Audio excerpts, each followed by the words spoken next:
As mulheres são a maioria do eleitorado brasileiro. São quase 9 milhões de eleitoras a mais do que os homens, o que representa 53% dos votantes do país, segundo o Tribunal Superior Eleitoral. E essa diferença tem crescido a cada 4 anos, quando acontecem as eleições presidenciais. Dados mais recentes do TSE, Tribunal Superior Eleitoral, mostram que as mulheres representam a maioria do eleitorado brasileiro. Juntas, representam 52,6% do total de eleitores, enquanto os homens chegam a 47,4%.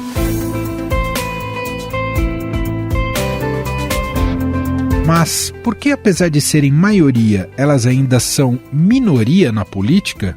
Por que as eleições continuam sendo dominadas por homens?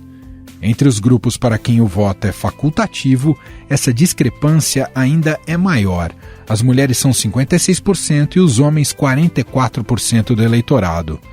No estado de São Paulo, o maior colégio eleitoral do país, as mulheres representam 53% do eleitorado. 22% desse montante, ou 33 milhões de eleitores, estão em São Paulo, o maior colégio eleitoral do país. Assim como acontece em todo o Brasil, o eleitorado feminino é a maioria no estado de São Paulo.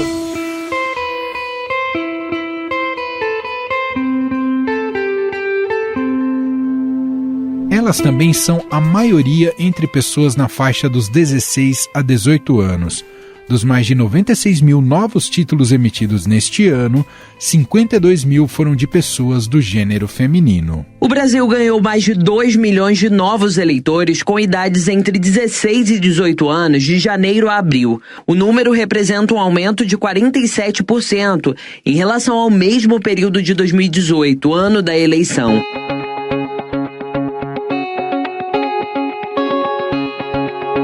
Apesar de serem maioria entre os eleitores, as mulheres não traduzem essa tendência em termos de participação política. Em 2018, apenas uma mulher se elegeu governadora entre as 27 unidades da federação.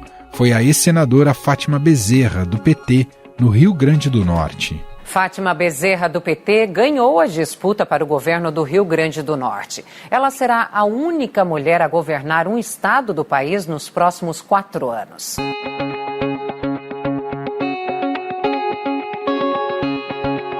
Ainda em 2018, apenas 6 candidatas foram eleitas para 54 vagas no Senado.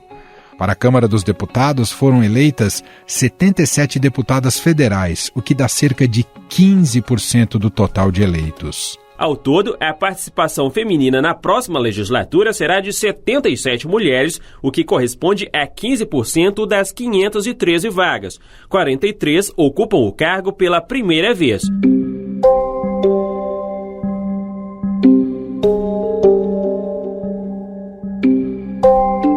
Nos estados da federação, elegeram-se 161 deputadas estaduais, o que dá 16% do total de cadeiras. Atualmente, há políticas públicas de incentivo à participação feminina na política. 2 exemplos são a cota de 30% de candidatas mulheres e, mais recente, a cota do fundo eleitoral. Com a emenda promulgada em abril de 2022 pelo Congresso Nacional, os partidos são obrigados a destinar 30% dos recursos para as candidatas. Uma nova regra vai dar fôlego neste ano às candidaturas femininas. Isso porque o Tribunal Superior Eleitoral decidiu que pelo menos 30% do fundo eleitoral deverá ser gasto com campanhas de mulheres. E o tempo de rádio e televisão também deverá ser dividido.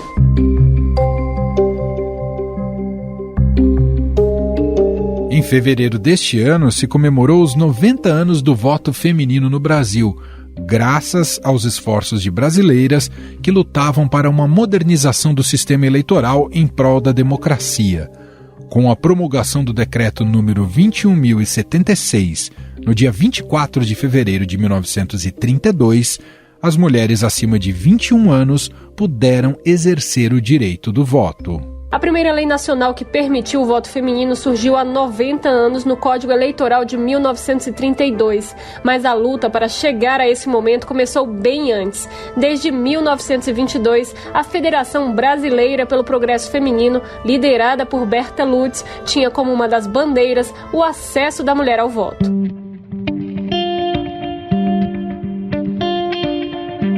No atual pleito eleitoral, uma das únicas mulheres pré-candidatas à presidência da República é Simone Tebet, do MDB do Mato Grosso do Sul. A senadora chegou a falar sobre isso em entrevista à Rádio Eldorado, emissora aqui do Grupo Estado.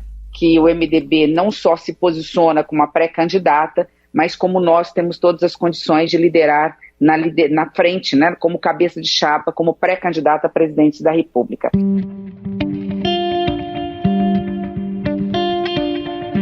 A outra é a líder sindical Vera Lúcia do PSTU. Os outros pré-candidatos que se colocam no tabuleiro eleitoral, apesar de falarem sobre políticas para mulheres, ainda não apresentaram nenhuma proposta concreta. Nós precisamos começar a pensar como é que a gente vai fazer para essa paridade chegar ao Brasil. Se vai depender da campanha individualizada de cada um, ou a gente vai tentar propor uma reforma política em que na lista já garanta a paridade de participação da sociedade.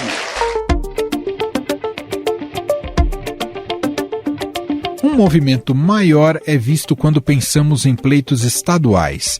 Os pré-candidatos ao governo de São Paulo, por exemplo, buscam vices mulheres em uma eleição marcada pela ausência feminina na disputa. O atual governador Rodrigo Garcia, do PSDB, já informou que prefere uma vice para compor sua chapa para o Palácio dos Bandeirantes. E o MDB formalizando isso no momento certo, óbvio que nós vamos discutir juntos e o prefeito e o MDB terão um papel primordial nisso. Já o ex-ministro da Infraestrutura, Tarcísio de Freitas, que é pré-candidato do presidente Jair Bolsonaro em São Paulo, sondou a prefeita de Bauru, Suelen Rosim, do Patriota, que é negra, evangélica e conservadora. Porque é um desafio ser mulher na política, é um desafio ser mulher prefeita, é um grande desafio, mas é um desafio para todas as mulheres que são líderes. Eu acho que a gente já tem um caminho muito mais evoluído do que nós tínhamos antes, mas o desafio continua sendo grande. Eu, por exemplo, fui a primeira mulher eleita prefeita de Bauru, então as pessoas não tinham encontrado ainda como seria uma liderança feminina à frente de uma cidade como a nossa. Como vocês observaram, em 2022, elas devem continuar na sombra dos homens nas eleições majoritárias de outubro. Mas afinal, qual é o poder da mulher para mudar esse quadro? Porque, mesmo sendo maioria, elas ainda não conseguiram conquistar um espaço maior? Para conversar conosco sobre este tema tão importante, convidamos a cientista política da Universidade de Brasília, Noemi Araújo. Ela é especialista em políticas públicas e gestão governamental e co-idealizadora da Representativa, que capacita mulheres para a política. Está aqui com a gente. Olá, Noemi, seja bem-vinda, tudo bem? Olá, Emanuel, é um prazer estar aqui com você. Muito obrigada pelo convite. Olá a todos os ouvintes. Espero que seja muito proveitoso esse bate-papo aqui hoje. Sem dúvida. Professora, a diferença de números de títulos de eleitor entre mulheres e homens nunca foi tão alta como será neste ano. Estamos falando de mais de 8 milhões de eleitoras a mais do que homens. Ainda assim, isso parece expor ainda mais esse contraste de uma política brasileira que é ocupada e ditada substancialmente pelos homens. E aí eu queria começar a nossa conversa aqui te perguntando o que está faltando para uma melhor equiparação e se a senhora vê uma evolução ainda que discreta nos últimos anos. Esse tem sido uma discussão corriqueira, né? A gente tem se atentado muito mais a esses dados recentemente, o que é excelente. Afinal, a gente tem tido a oportunidade de mostrar para a sociedade, de fato, essa desigualdade de gênero nos espaços de decisão. E a gente não fala só nos espaços públicos, né, mas no setor privado, no terceiro setor. E, de fato, mesmo as mulheres sendo a maioria da população brasileira, a maioria do eleitorado brasileiro, nós ainda estamos subrepresentadas nesses espaços de poder. E aí eu poderia elencar diversos fatores para isso, mas o que eu entendo ser principal são as mazelas estruturais, né? da nossa sociedade, como o racismo, como o machismo, como a violência política de gênero, que ainda está muito enraizada, muito forte no nosso cotidiano. Então, por mais que a gente, sim, consiga ver um avanço no número das candidaturas, se a gente considerar as eleições municipais de 2020, o avanço no número de eleitas, como prefeitas, vereadoras, nós ainda estamos muito distantes da paridade de gênero que a gente chama, né? Então, se nós somos 52% do eleitorado, da população, nós ainda estamos na média de 16% de representação. E por quê? Por conta desses limitadores dessa representatividade. Então, a falta de incentivo à participação da mulher na política, esse tabu de que política não se discute, de que mulher não entende, a falta de incentivo dos próprios partidos políticos, das legendas, em buscar essas mulheres não apenas para cumprir a necessidade de uma cota de gênero, mas para incentivar a sua participação. As mulheres ainda têm, inclusive, um reduzido acesso a apoiadores financeiros, a capital político. Então, existem barreiras muito maiores para as mulheres em conseguir, ao menos, chegar no mesmo lugar de disputa. É o que a gente fala, né? De ter chances reais e iguais de disputa junto aos homens. Professora, recentemente a gente teve uma presidente, né, que era algo inédito para o país, a Dilma Rousseff. Por que ali não foi um ponto de inflexão, uma mudança significativa para a maior participação das mulheres? Por que a Dilma não conseguiu significar isso exatamente? A gente tem um político, vamos colocar assim, na verdade, um inspirador teórico que é Weber, principalmente na ciência política, que traz para a gente 3 motivações, vamos colocar assim, de por que alguém tem uma vocação política. A gente poderia dizer pela força, e aí existem líderes que são ditadores e usam a força a seu favor. Tem aqueles que detêm o conhecimento técnico, são especializados, já têm uma tradição política. E tem a questão do carisma, né? Nós hoje conseguimos identificar até os chamados outsiders, que se lançam como políticos e convencem e atraem pelo carisma. A ex-presidente Dilma, ela era uma pessoa muito técnica na sua área, mas faltou carisma, faltou uma espécie de habilidade no sentido de governabilidade. Isso pesou muito, principalmente para o segundo lado, vamos colocar o outro lado da parte da sociedade, dos conservadores, dos mais à direita. Então, por mais que ela representasse uma mulher que, para o contexto de independente da sua ideologia, você se identificasse com ela, a falta do carisma pesou bastante nisso, mas ao mesmo tempo nós reconhecemos que foi um avanço significativo, né? Quebrou paradigmas, trouxe esse avanço. Ao mesmo tempo, a falta de apoio político que ela não conseguiu, até com seu próprio partido, de certa forma, acabou prejudicando a sua própria imagem como técnica. Então, isso acarretou dificuldades de deixar um legado, de deixar uma inspiração, como outras mulheres líderes, que muitas das vezes não têm um mandato, não têm um cargo, conseguem fazer. E ela mesma diz que também se sentiu vítima desse ambiente muito machista e sexista. Ela acabou também sofrendo na pele diretamente isso, né, professora? Com toda certeza. Se você não tem um apoio inicial para ingressar na carreira política, você já é colocada ali quase que por uma necessidade de preenchimento de uma vaga. Então, não porque acreditam em você, não porque enxergam em você um potencial, mas, de certa forma, vamos colocar, ela foi utilizada para preencher uma necessidade, e ok, isso também acontece. Mas ela também não teve apoio durante a sua gestão, durante o seu mandato. Ela é uma pessoa que tem uma personalidade muito forte, e isso, quando vem de uma mulher, é muito mal visto, né? Os homens são fortes, são determinados, né? As mulheres já são grossas, são difíceis de lidar.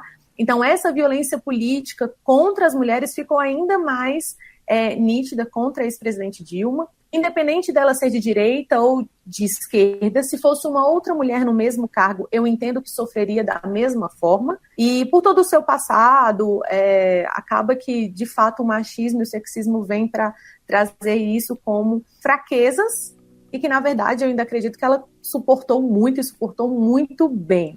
Inclusive, durante o seu julgamento ali, ter ficado em pé tantas horas, respondido as perguntas, enfrentado cara a cara. Muitos homens, eu tenho para mim, que não aguentariam isso.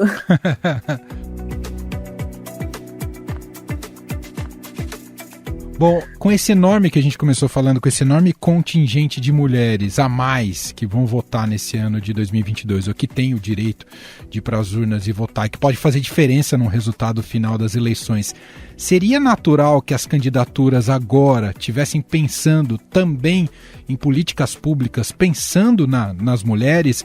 Até agora eu vejo um vazio de ideias, mas o esperado seria que essas candidaturas também olhassem para isso, professora? Seria essencial, na verdade, né? Se nós estamos falando da maioria da população brasileira, era natural e esperado que os presidenciáveis, né, que os pré-candidatos olhassem para essa pauta, para essas políticas públicas, para essas demandas, que entendemos que as mulheres têm total propriedade para falar, para ouvir, né, para discutir. Então, mais do que pensar políticas públicas para as mulheres nessa corrida presidencial, em primeiro lugar seria necessário chamá-las para que elas pudessem apresentar essas demandas e discutir as necessidades. Afinal, é o que a gente sempre traz, até por meio dos dados, são as mulheres que fazem mais uso do serviço público de saúde, do serviço de educação, são as mulheres que estão mais envolvidas com essa parte da assistência básica, né, da população. Então, são elas que têm propriedade e experiência para poder contribuir para a elaboração e a implementação de políticas públicas.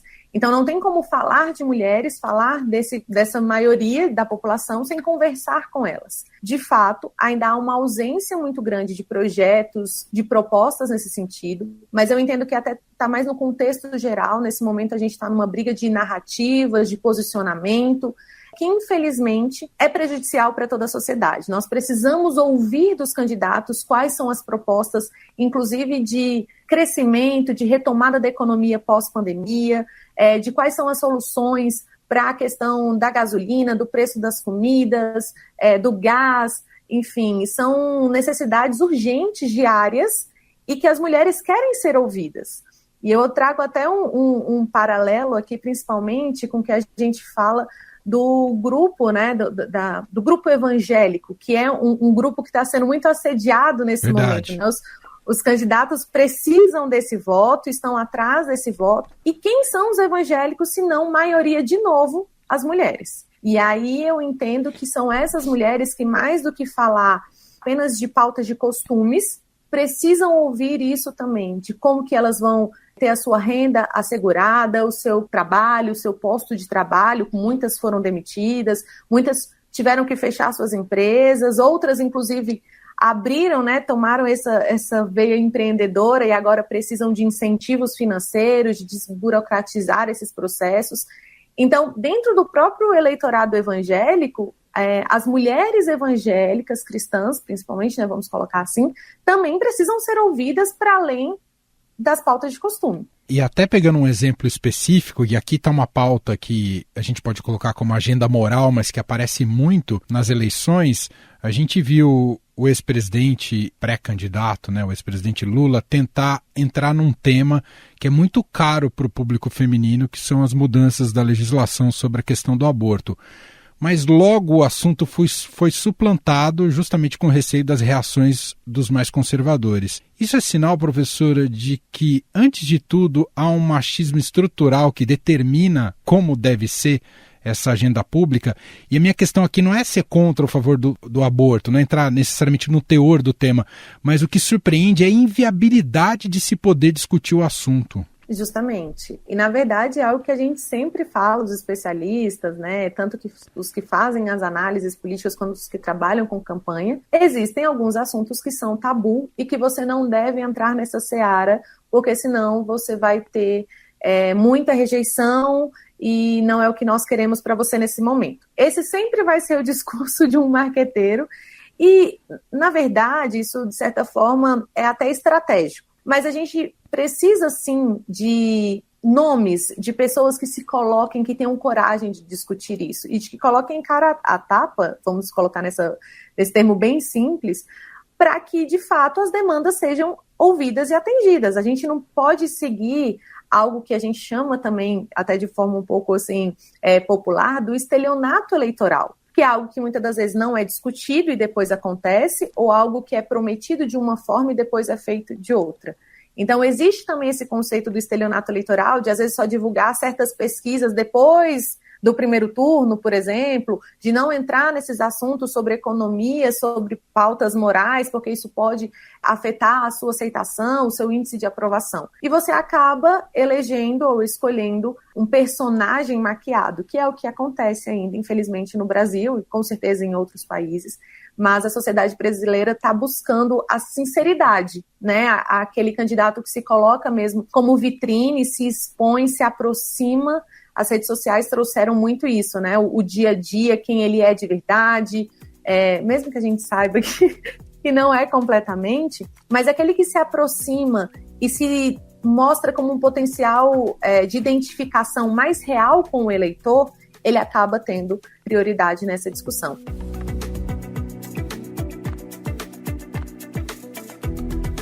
A senhora é a favor que busquemos, existem já alguns mecanismos na legislação, mas a senhora é a favor que busquemos uma legislação ainda mais rigorosa para tentar essa equidade na representatividade entre homens e mulheres nos cargos e na política, professora? Olha, Emanuel, eu tenho um pouco de dificuldade de ver a eficácia de uma legislação mais rigorosa. Porque nós temos legislações importantíssimas que foram aprovadas recentemente, como, por exemplo, a primeira lei no Brasil que tipifica e criminaliza a violência política contra as mulheres. Infelizmente, há o risco dela ser revogada, ao mesmo tempo que, recentemente, esse ano, nós tivemos a aprovação da proposta de emenda à Constituição 18, que virou a emenda constitucional 117, que anistia os partidos políticos que não cumprirem a cota dos repasses financeiros para mulheres e pessoas negras. Então, a gente tinha aprovado, eram legislações boas, que incentivavam a participação, que traziam principalmente esse apoio financeiro.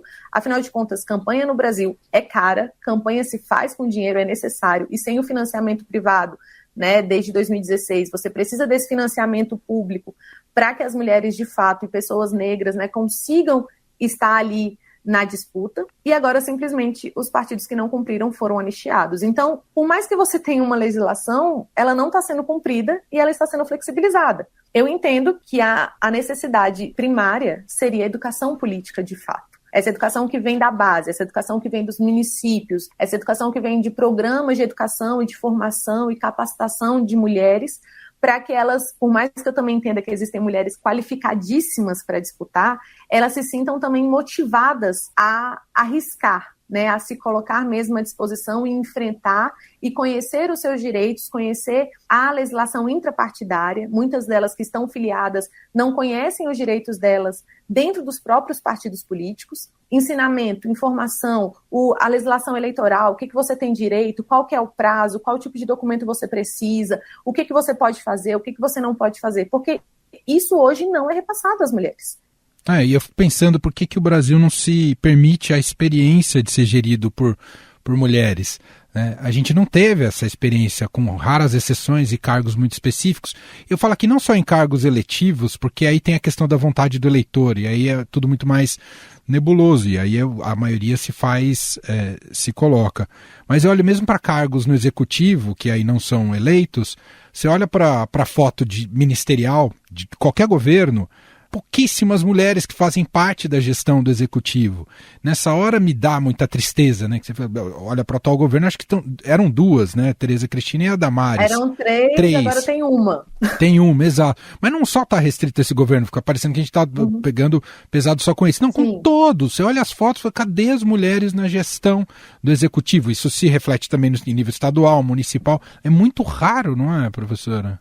Justamente, quando a gente fala de mais mulheres nesses espaços de decisão, a gente não está falando que essas mulheres elas vão legislar ou atuar apenas para as mulheres. A gente está falando de políticas públicas que são holísticas, né, completas e que vão atender toda a sociedade. Isso. Nós temos dados de diversos institutos nacionais, internacionais, de empresas que fazem suas próprias pesquisas, de como que a participação da mulher, principalmente até nesses altos cargos de liderança, contribui para a competitividade, para maior lucro, para maior confiança, até mesmo de consumidores, de entender que aquela empresa ela é mais ética, ela tem melhores desempenhos. A gente olha para o contexto da pandemia agora, das mulheres líderes, né, de países, principalmente nórdicos, vamos colocar assim, como que elas tiveram esse melhor desempenho, Tivemos também resultados de pesquisas aqui feito com prefeitas, que como municípios geridos por mulheres se saíram melhor no desempenho do combate à pandemia. Então, nós estamos falando de pessoas qualificadíssimas, que têm experiência, que atuam na base, que vivenciam isso e que podem trazer a sua expertise, mesmo que às vezes não de forma acadêmica, porque ninguém está pedindo aqui uma doutora, uma mestra para contribuir, mas que vão entender a realidade da população com quem ela está falando. O auxílio emergencial que a gente conseguiu aprovar em 2020, que atendeu toda a população, não da forma como a gente queria, né? Claro que todo mundo queria valores maiores, mas o auxílio emergencial para a família monoparental, que é chefiada, né, por mulheres, que hoje, dados do IPEA mostram que são mais de 21 milhões de famílias que são chefiadas por mulheres, só foi possível graças a uma bancada feminina representada ali no Congresso Nacional, de mulheres que pensaram em outras mulheres. Se você não tem mulher pensando por outra mulher, é natural, assim, o homem não entende a necessidade, claro. Entendeu? Quando a gente fala do projeto de dignidade menstrual, de trazer saúde, né, instrumentos, né, de saúde, aí vai desde o absorvente, mas todo um conjunto de aparato para meninas e mulheres ali dentro, por mais que você entenda, você não vive isso. Então eu preciso de uma pessoa que viva, que entenda do que a gente está falando, da necessidade, das dificuldades. E isso só é possível com mulheres negras, com mulheres periféricas, com mulheres indígenas, com pessoas com deficiência. Então não tem como eu falar de um Brasil diverso sem a representação dessa diversidade nesses espaços. Muito bem, nós ouvimos aqui Noemi Araújo, cientista política da UNB, especialista em políticas públicas e gestão governamental, co-idealizadora da Representativa, gentilmente aqui atendendo ao nosso podcast. Professora, eu te agradeço demais aqui pela entrevista. Grande abraço para você e até a próxima. Muito obrigada, foi um prazer. Queria ressaltar que eu sou fã desse podcast, ouço todos os dias. E eu estou à disposição, de fato, pedindo para que vocês discutam sobre política, afinal, tudo é política, nós somos atores políticos e as mulheres, principalmente, façam parte, coloquem sua voz, de fato, para serem ouvidas. Nós precisamos de vocês e nós estamos aqui também para ajudar. É isso, muito obrigada.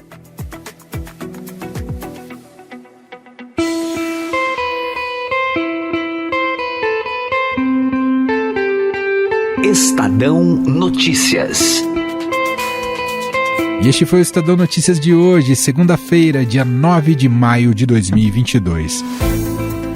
A apresentação foi minha, Emanuel Bonfim. Na produção, edição e roteiro, Gustavo Lopes, Jefferson Perleberg e Ana Paula Niederauer. A montagem é de Moacir Biasi.